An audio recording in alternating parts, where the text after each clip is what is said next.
Le chant choral, tel qu'on le définit dans certains endroits de Yaoundé. Bon, de ce que je peux dire que je connais, on a dans le chant choral, on a le chant liturgique, c'est-à-dire la liturgie des textes. C'est-à-dire en fonction des textes, il y a un chant qui se dégage globalement et là on parle de chant liturgique. Par exemple, nous sommes aujourd'hui le dimanche de la miséricorde.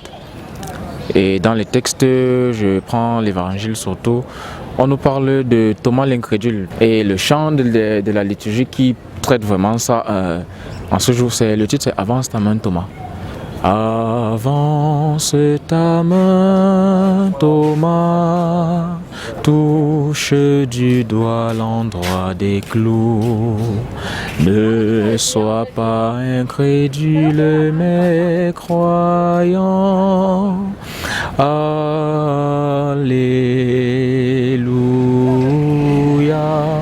Donc voilà ce qui relève du chant liturgique choral. Maintenant dans le chant choral aussi, on a un autre aspect du chant qui est le chant classique. Il est plus majestueux, il est vivant.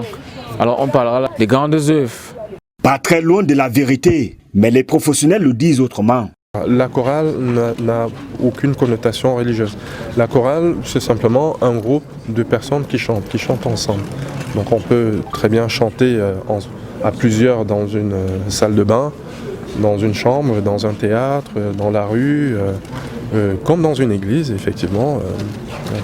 Mais qu'est-ce qui les a si bien intéressés dans le chant choral, fut-il liturgique? J'ai été attirée par le chant. C'est comme ça que je me suis retrouvée dans une chorale classique.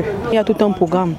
Chant de Kyrie, Gloria, ainsi de suite, jusqu'à la fin de la célébration, la messe, chant de sortie. Et je me suis limitée beaucoup plus sur le chant choral liturgique. Il est vraiment ressuscité. Pourquoi chercher parmi les morts? Il est vivant comme il a promis. Alléluia. Loin de ce que les autres appellent le chant choral classique, les chants qui font corps avec l'ésotérisme, disait-il. Dans la mesure où, quand on étudie un peu leurs auteurs, on se rend compte que ce n'étaient pas des gens très nets. C'est pour ça que souvent dans certains films un peu compliqués là, de ces grands-là, qui sont les Résocruciens, les francs-maçons, vous allez suivre certains génériques de ces grands classiques là, qu'on emprunte pour la scène.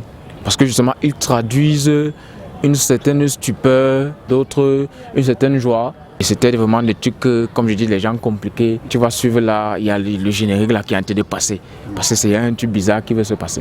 Comme la transformation, comme peut-être la mort.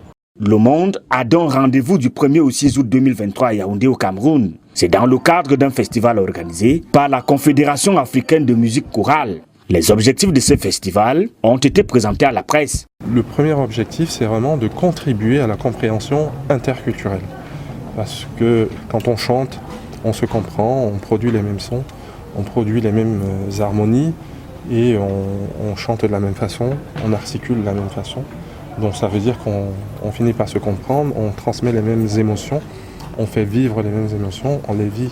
À ce jour, le Cameroun est prêt à accueillir toutes les délégations. Le programme est déjà établi. Nous avons déjà des correspondances que nous avons déposées au niveau des ministères, parce que c'est d'abord ça.